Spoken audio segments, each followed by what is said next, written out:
Let them praises give Jehovah. They were made at his command. Them forever he established. His decree shall ever stand. From the earth, oh, praise Jehovah. All ye floods, ye dragons all. Fire and hail and snow and vapors, stormy winds that hear him call. Let them praises give Jehovah, for his name alone is high. And his glory is exalted. And his glory is exalted. And his glory is exalted, far above the earth and sky. All right. So, y'all showed up for a slightly unorthodox class. Not that there will be any heresy, but we'll have a different structure. So it's been a couple weeks since I've been here. We are moving on from that previous class. We had a nice few-week class talking about ethics and looking at Christian ethics, and we dealt with a lot of particular issues in our class discussion. That was a lot of fun. But I'm here for just one victory lap, so this is unrelated to the ethics class. I received a couple comments of people's interest in some of the historical matters that we had brought up in our last two classes. So, what we are doing for this one-off class is we are just going to race through church history. And often in a class, I like to end by sort of emphasizing, here's the point that hopefully you're getting out of the class that we just discussed. But for this class, we're going to go, I want to start with something, and then that'll just bring us up to sort of walk about throughout history.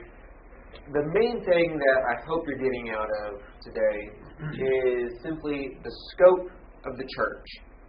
And for a lot of us, for me in particular, when thinking about the church, we think about the thing that we attend every Sunday. Maybe we have friends in another part of the country or family in another part of the country, and whatever's going on in their local congregation. And maybe the fullest scope of the church for a lot of us is, this is what the church used to be like when I was a kid, when I was growing up, or at this point in my life.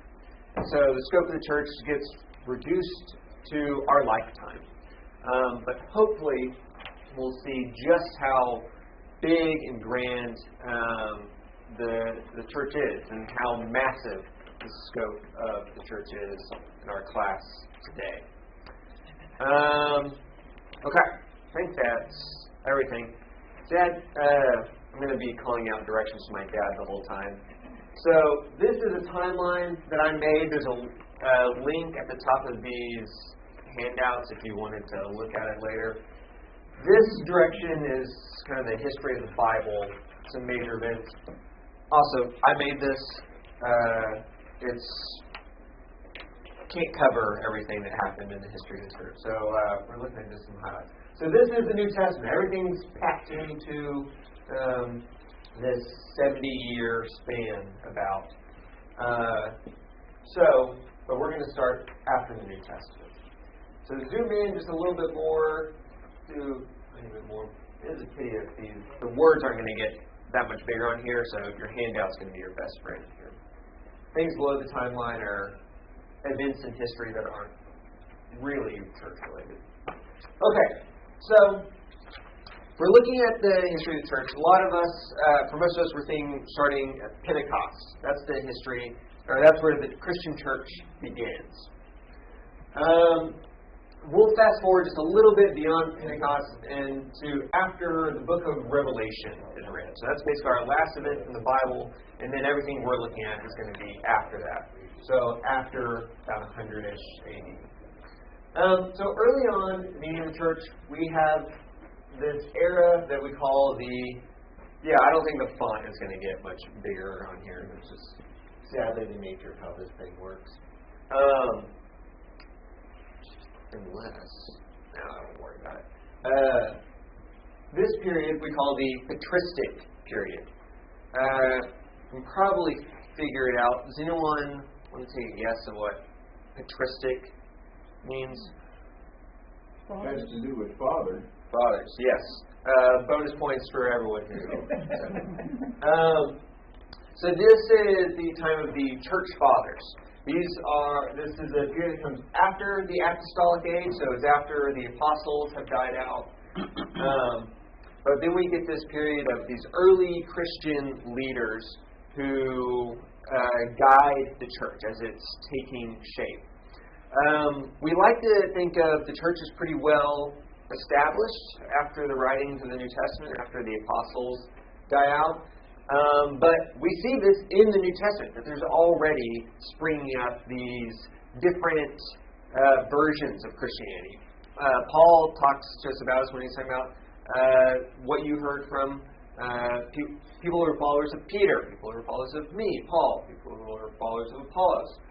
And so that's just one way in which Christianity is already developing these different flavors. Gnostic flavors of Christianity is another one that we're a little bit familiar with. And so it takes the guidance of these different church leaders. I have just a few mentioned on here. Irenaeus is an early one. Origen is another very influential church father. But there's countless church fathers over the first 300 years. It's also during this time that we get persecution. We have a little bit of persecution in the first century, and the books of the New Testament address that, the book of Revelation in particular, and First Peter talk about persecution that's going on in the early church. But persecution really reaches its climax in this later period. This is when you think Christians and being fed to lions in the Colosseum sort of thing. That's going to happen much later. So one famous martyrdom story is Perpetua and Felicity, who are mentioned on your handout. They are two women, two young women. Perpetua is a recent mother, and Felicity is her slave, or her servant girl, who is pregnant, and they are both fed to lions in Carthage. And they become these famous martyrs in early Christianity. Because someone records their story, and it's a very tragic story to read. But let's Do you have scroll any details on that? on not much beyond what I just said. They die with a handful of other people at the same time, but they get most of the spotlight because they're two young women with children. I don't know it off the top of my head, but there's a Christian historian who's living around this time who writes down their story. So you can just Google those names, and there's a document you can read that's in their stories. They're said to have sort of kind of like Stephen. They have these visions as they're dying. And they're very quickly recognized as martyrs of the faith, much like Stephen in the book of Acts. Was that kind of... scroll, let's go, keep going, to the right.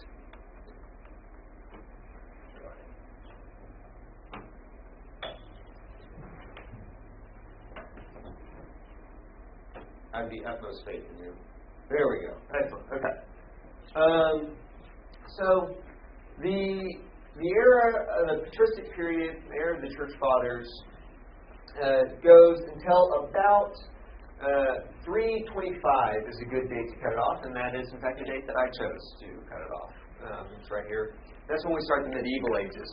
And the reason, you'll notice this as we're scrolling through church history, is that there are these constellations that we'll find throughout. We're about to go through the Middle Ages, and you'll see, like, a lot of important things happen during the Middle Ages, but it's going to be fairly sparse as we're going through this timeline. But there will be these constellations where a lot of important events happen right at once. And this is one of those. So, in the early 300s, a few things are happening.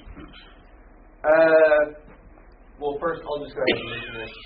Armenia is the first country to make Christianity its state religion, so that's fun. Ethiopia has probably the longest consistent tradition of having Christians, but Ethiopia doesn't make it its state religion until 25 years later. So those are the two earliest countries to be Christian nations, Armenia and Ethiopia. Raise your hand if you've heard of Constantine. His name mean anything to you? So Constantine, we may have mentioned him in one of the other classes I taught. Very important emperor. He's most known for, he does not make Christianity the state religion, but he does enact the Edict of Milan, which legalizes Christianity. Before Constantine, Christianity was thought of as a threat to what was the state religion of Rome, which was its pagan Roman religion, Zeus, and that's Greek, Jupiter, and all those gods, Mercury, whoever else. But Constantine, he's about to have a battle, and he's looking for guidance, and for context, his mother is a Christian, but he's not.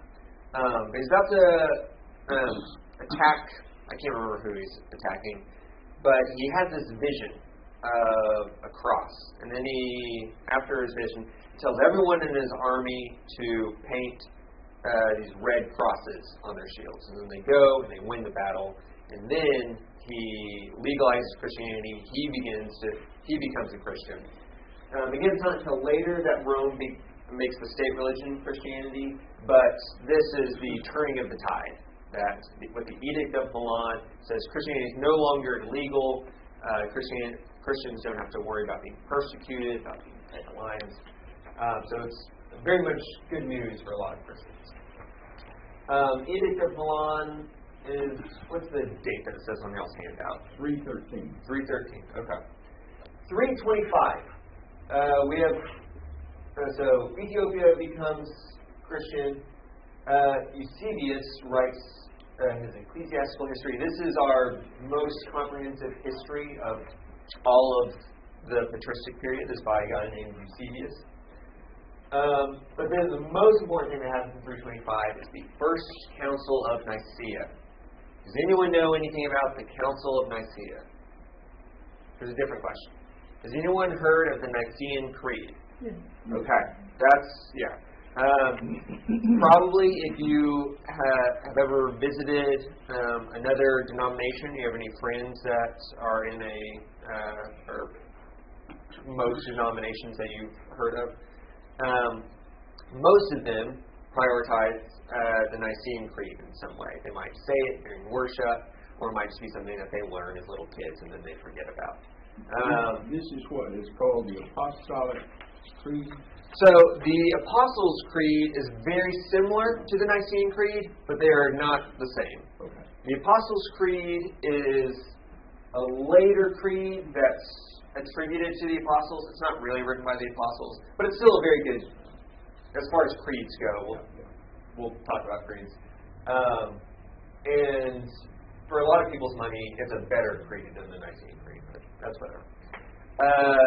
So the Council of Nicaea, so now that Christianity is legalized, Constantine, it's immediately what's the phrase, made your bed with the devil. I think I'm mixing up some phrases there. I can't think of what I'm trying to say.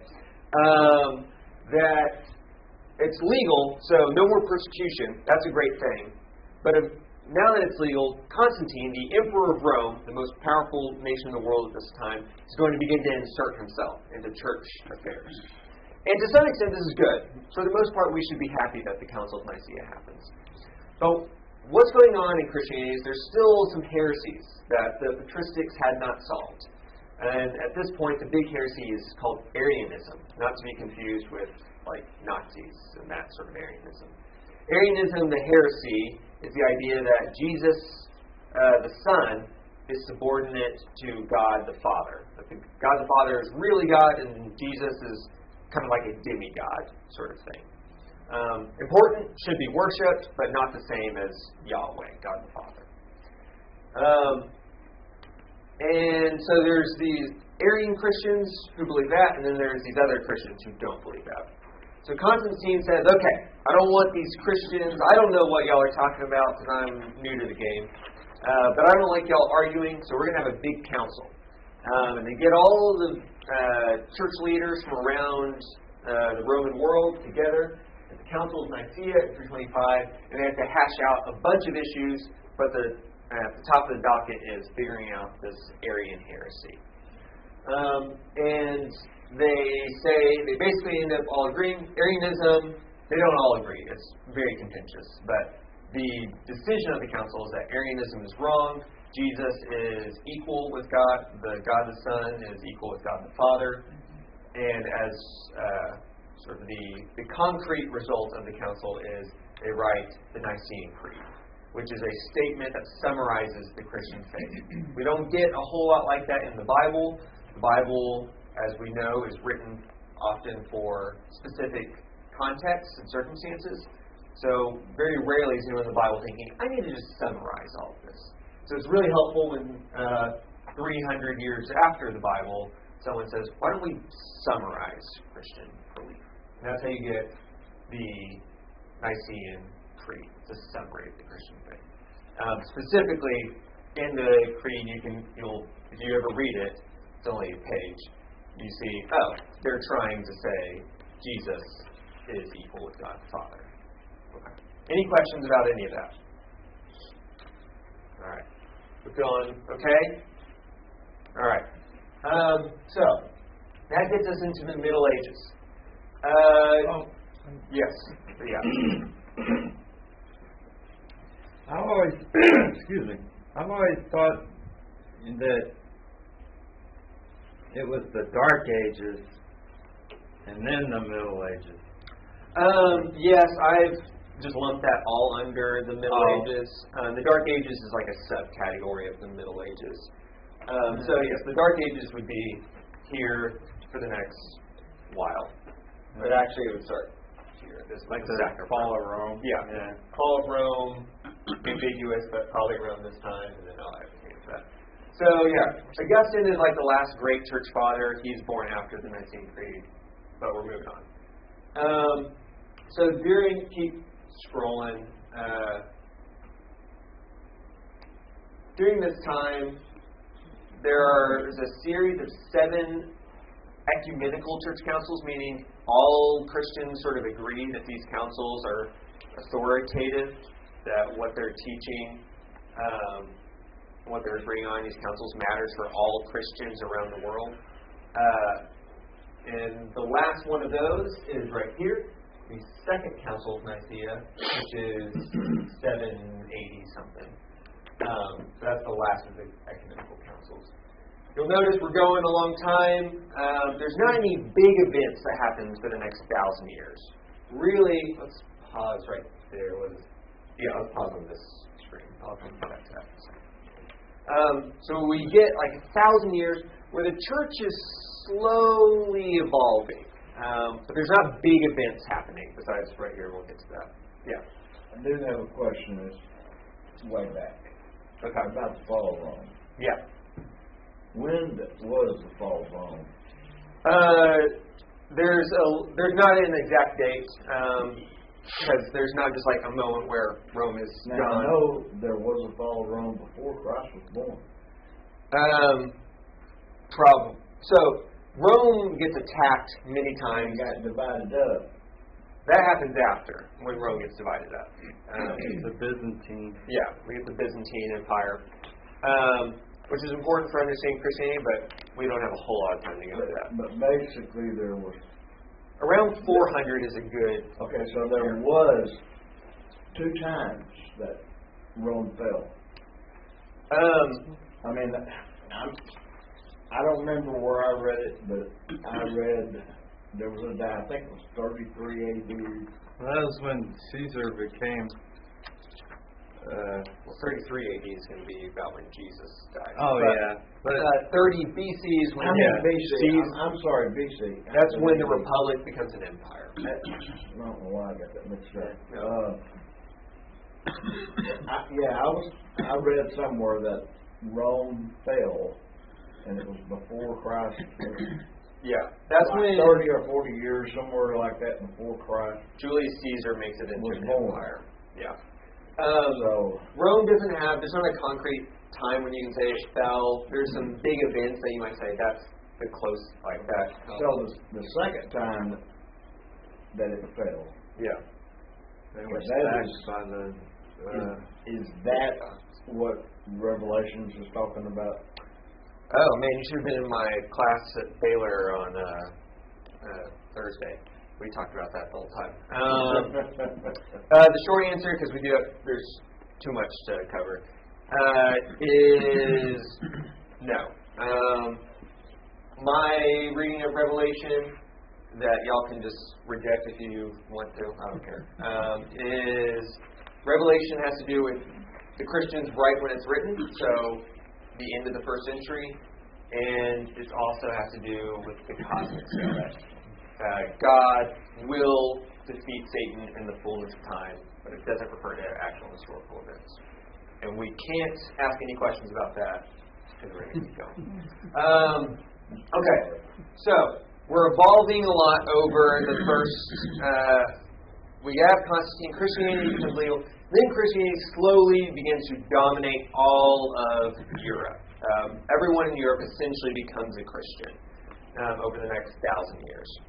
And some other things happen that are going to make the Christian church look more and more like how you probably envision if you're thinking about Catholicism or Eastern Orthodox churches or things like that.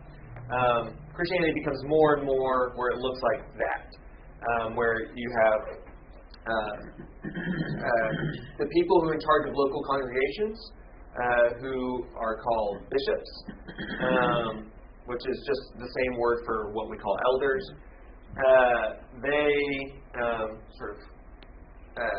Their office becomes a little bit more official. They have a little bit more political power because, again, the church is intertwined with with the state and with Christians' lives in the world. It's very different than where it is here, where it's all split. Church and state are separate. And then other traditions. So what would be relevant for this group would be, I want to say it's in the 300s or 400s. I think it's in the 600s, actually. I think it's in the 600s. When we get the first organ introduced into a church building. And so there's these little things that happen along the way that take the church from how you're probably picturing it when you picture the churches in Ephesus that Paul's writing to then where we will find it by the time of Martin Luther and the Reformation. Here's a little hot spot that we want to focus on, which is the Great Schism, which is the split between the Eastern Church and the Western Church. So at that time, the old church was somewhat united with its little flavors and heresies that sprung up and then goes down. This is the first big split in the church.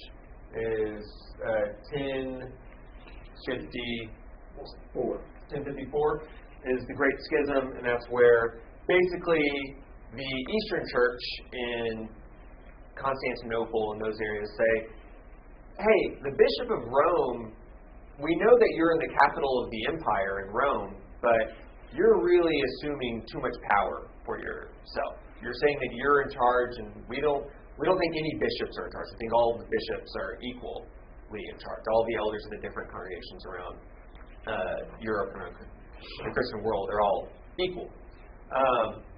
We might give you, you're the spokesperson, would give you that, but the bishop in Rome at this point is saying, no, I'm in charge, I'm the most important bishop, so there's this split. Also around this time, William the Conqueror invades England, and Pope Urban II calls for the First Crusades. The Crusades begin at this point. All right, keep going. What's this one? This is the height of medieval Christianity. Thomas Aquinas, who I've mentioned in class, he writes his famous book, and the Avignon Papacy. So it's both the height of Christian theology and the low point of the medieval church. The Avignon Papacy is when there's so much, what's the word? Not scandal. Corruption. Corruption, contention going on in the church at this point, that the popes have to flee to France, to Avignon, and there's a papacy in France, while there's also a papacy in Rome, and so no one knows what's happening. How can we have our elders be in France and our elders be in Rome? So there's a lot of contention going on, a lot of corruption. It's not good. So then, let's fast forward. We get our first English Bible. We're going to skip over John Huss, Gutenberg, Spanish Inquisition. Okay, here's another one of these constellations. So, yeah, let's freeze on that. So things are starting to heat up. We got to our low point, the Avignon Papacy. The church in Europe is very corrupt at this point. And we're also getting printing press. Columbus discovers the New World. Da Vinci completes Mein Kampf. All sorts of great things. And we get what we call the Reformation. And that's the era that we find ourselves in now, the Renaissance and Reformation. Okay. Who can name, there's at least one on the board. Who can you name from the Reformation? Martin Luther. Martin Luther. Can you name anyone else? Campbell. Campbell? We'll get to Campbell later. He's a little bit later. Yeah. Calvin. One other guy who's kind of a big deal, but he's less famous than Calvin and Luther, and he's not on here, so you don't have to know him. Ulrich Zwingli. So, basically, the church is so corrupt. A big thing that's happening right when Luther pops up in the 1500s is they want to build St. Peter's Basilica. Has anyone seen St. Peter's Basilica in Rome? A few of us. If you've seen it, it is the most beautiful thing I've ever seen in my entire life. It is just this. It's maybe a little gaudy, but it's very stunning and beautiful and grand and massive and wonderful. But you can only build something that massive and beautiful by just taking money from everyone in the world. And so how they paid for it was they existed beforehand, but they really started to market in some way, advertise. Indulgences, which is where the church is saying, hey, if you pay us some money, we'll pray for all of your loved ones, and we'll make sure they get some special treatment in the afterlife. So for most of us, we think, yeah, that's a ripoff. And it probably was. So they started doing that, and then you get someone like Martin Luther, who's a monk, and he shows up and says, hey, this is no good.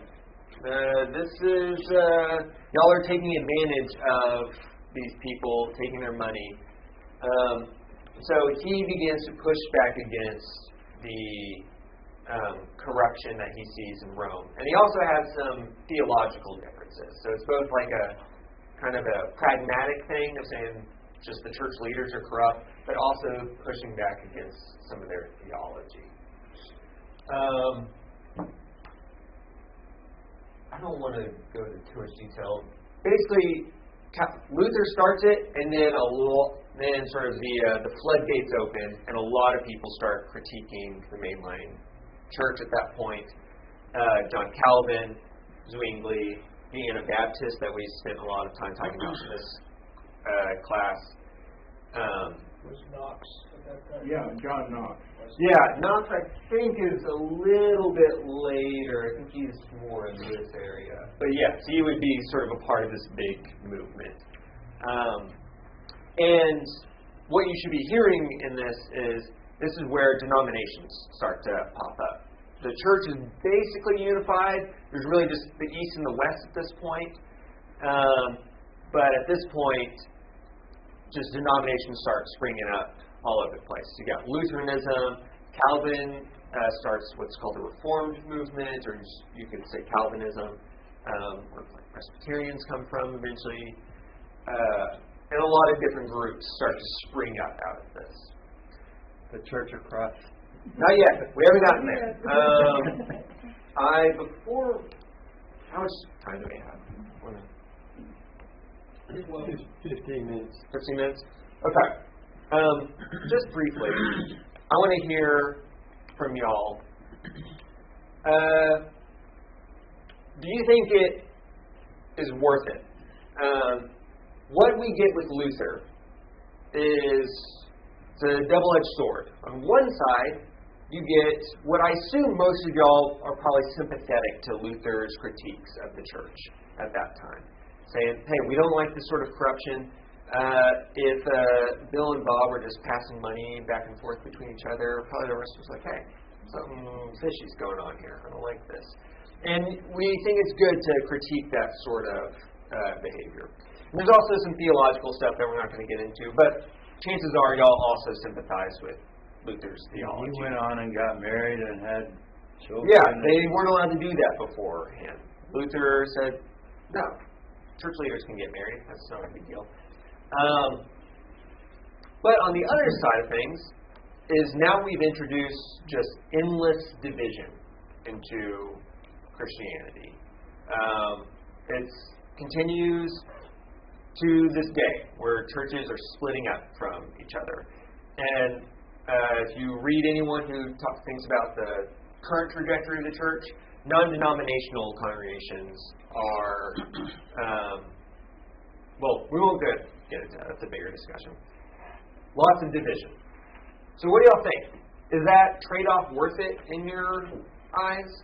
To fix some of the corruption, to get a handle on better Christian theology, is that worth the division that it brings and the lack of unity? It just traded one set of problems for another set of problems. So you think it's equal? There's no a wash? Yeah, it's a wash. What else do y'all think? Well, you don't want to be unified with something that's not ethically correct, morally correct. Can I ask, are you unified with this congregation? Mostly. Mostly. Here, I think you're already anticipating where I wanted to go with that, which is you can say, yeah, I am a part of this body of believers, and I'm not going to separate myself from them, even when I disagree on things. So it could have been the case that you continue to be part of this larger Christian church, with just the acknowledgement that I disagree on To be fair, that's how Martin Luther began. He just disagreed. He did not want to leave. Yes. But they forced him out because they excommunicated him. Yeah. So the question could be, how should you handle it when someone disagrees? Should you sit down and talk and agree to disagree, or should you be like, no, get out? Because that's what causes, I think, the division, is that they were intolerant of his questions. Yes, yeah. The church excommunicates him. There's a lot of politics that goes into Luther that is sort of beyond our scope. Bob, were you going to say something? I was just going to say, I believe that it's better that we're divided from one unified church, that one person telling us what to do. We as Americans especially want to read the Bible and worship as we want to. Whereas if we had one ruler telling us what to do, we couldn't do that. Yeah. So I think, Bob, you would suggest that there are, maybe unity is good, but there are certain beliefs, certain practices that are so necessary it's worth division. And that is the independence of believers to practice their faith as they see fit. But Jesus also prayed for unity. Jesus does pray for unity. Hence the difficulty of this question. All right, let's move on. Hopefully this is food for thought for everyone. So after that, things start to ramp up. Now we're in America. In the Americas, America doesn't actually start until a little bit later, but we get the First Great Awakening. Jonathan Edwards, probably heard of. Methodism begins around this time.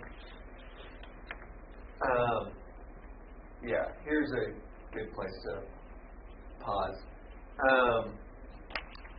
I think I have this labeled. We're now in the modern era. So I just had the Reformation as a short 100, 200 years, something like that. Now we're in the modern era, and you'll see there will be more and more denominations that pop up. But not to use the word denomination, because now we can look at us. During the Second Great Awakening, or not too long before, we get Thomas Campbell, who was a Presbyterian, and Thomas Campbell writes the Declaration and Address, where he says, I disagree with a lot of how these Presbyterians are practicing their faith, or a lot of the beliefs that they have. Thomas Campbell sort of starts his own little thing, and he has a son, Alexander Campbell, that we're probably a little bit more familiar with. Around somewhat contemporary with his son, Alexander Campbell, we have Barton Stone, who was also a Presbyterian, so coincidentally, both of the major threads of our movement come from Presbyterians. Though they end up converting mostly Baptists and so, sorry, say it again. That's what I was going to say. Campbell, from Presbyterian, he became Baptist, and then Church of Christ. There's a lot of overlap with Baptists and the early parts of the movement. But we get the American Restoration movement, Stone Campbell movement, which is again a call to look back at that apostolic age that we didn't really discuss. But also around this time, the Southern Baptist Convention emerges. So the biggest and probably most famous subgroup within the Baptist denomination springs up. Joseph Smith is right around this time as well. So Mormonism, the Church of Latter-day Saints, emerges at this point. Not too long after that, in 1870, the Papal States are abolished. So the Catholic Church no longer has political claims anymore. It's now just a church institution. Fast forward, now we're in the 1900s, the 20th century. We're feeling a little bit more at home. The Azusa Street Revival. Does anyone know what that is? I'll be really impressed. The Azusa Street Revival is in LA, and it is, for most people, the beginning of the Pentecostal movement. There's this sort of charismatic outbreak, and that's where most Pentecostals will trace their heritage back to this revival that happens in LA in the early 1900s. Karl Barth is a German theologian who writes him and Bonhoeffer are kind of similar folks who are German theologians who will write up until World War II. And they're very critical of the Nazi regime, and Barth in particular is probably the most influential theologian of the early 20th century. In 1906, the same time as Church of Christ. Oh, yeah.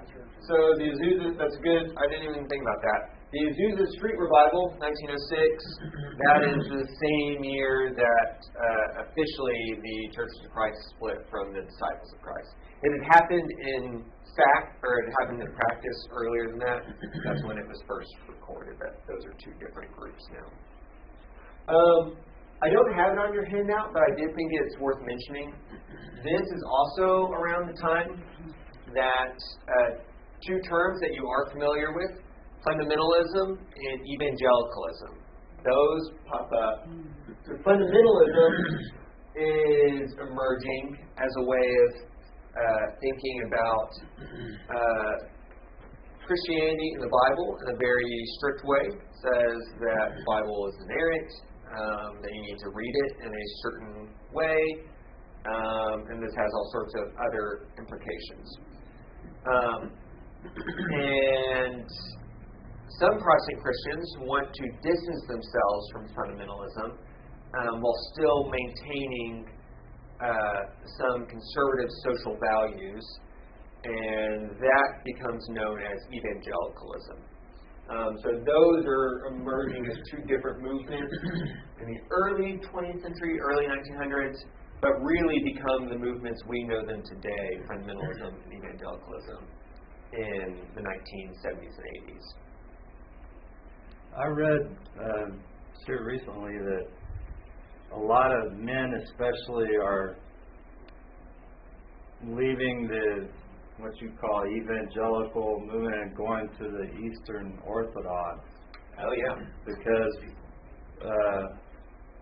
they feel like the evangelical is just getting so watered down and wishy-washy and feminine and this type of thing, you know, that they're just...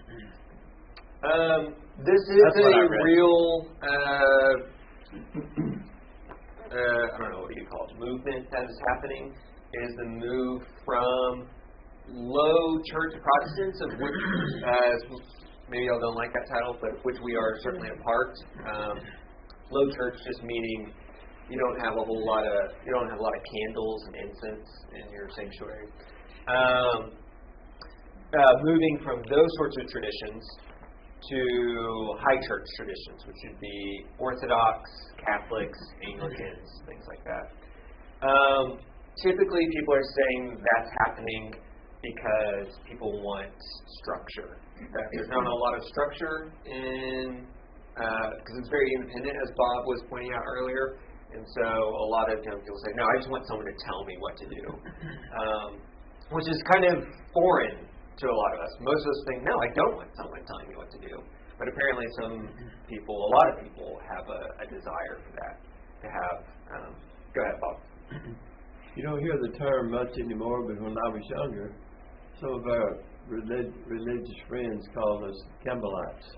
Yes. I just think it's fun to point out that all of the great titles of Christian movements that have stuck around are almost always start as insults. Christian, as we know, starts out as an insult. Those Christians, because what we had originally wanted to call ourselves were followers of the way, disciples, something like that. But Christian starts out as an early insult. Protestant is an insult. These people who are in protest against the church. Campbellite is also an insult. And then people start to wear them as a badge of honor. Bill, were you going to add something? I forgot. I can talk for a while. A couple other things I want to note here. Second Vatican Council. This is a really, I know by the fact that y'all are all here, no one here is Catholic. Second Vatican Council, the Catholic Church continues to have those councils that we talked about, but it was only the first 7 that everyone agrees on. They continue having their own ones. This is one of them, the most recent one. And the Second Vatican Council is a really big deal because it basically modernizes the Catholic Church. It's the Catholic Church saying, hey, Protestants actually did have a lot of insights. Luther had a lot of good insights. We think we want to incorporate some of that into how we think about things. And then Daniel Crouch was born in 1993. So, obviously, there's a ton of stuff that we did not cover. But hopefully this gives you a little bit of a bird's eye view of what has been happening in Christianity for the last 2,000 years. We're basically out of time, but I do want to just open it up. Are there any questions or thoughts about any of this? The Puritans in the Western Hemisphere, basically we like to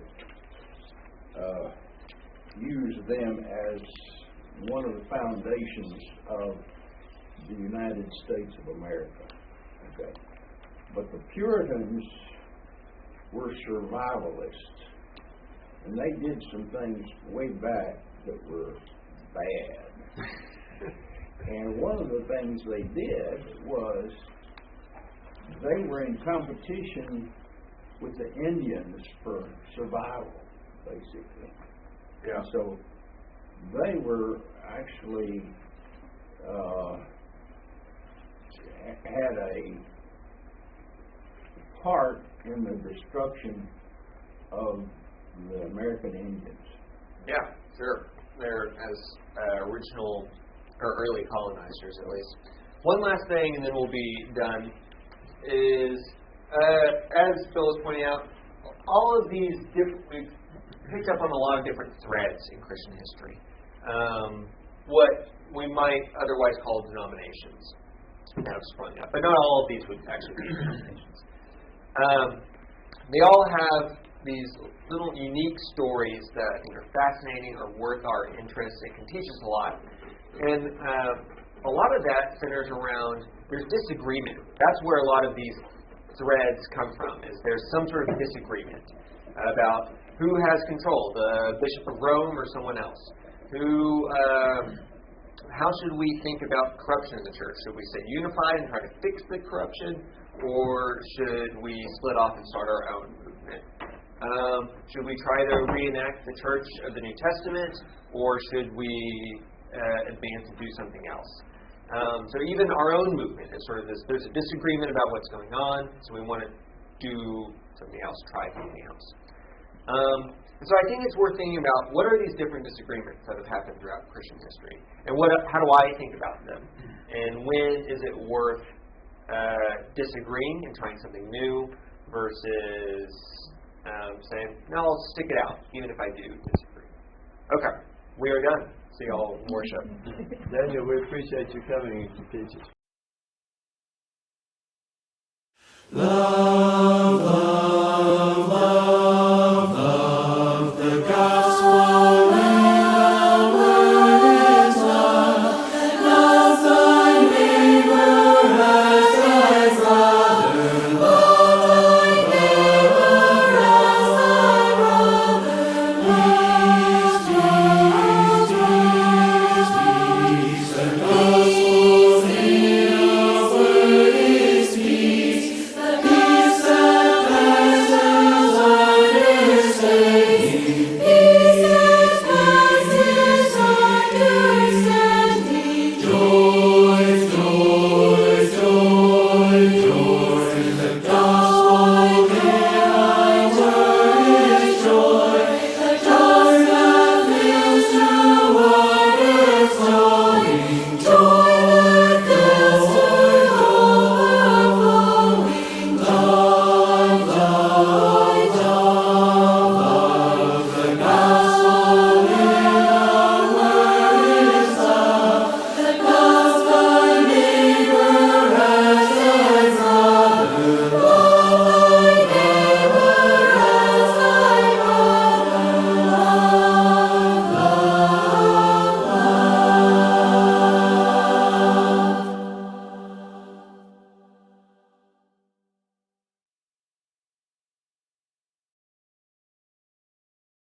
I still have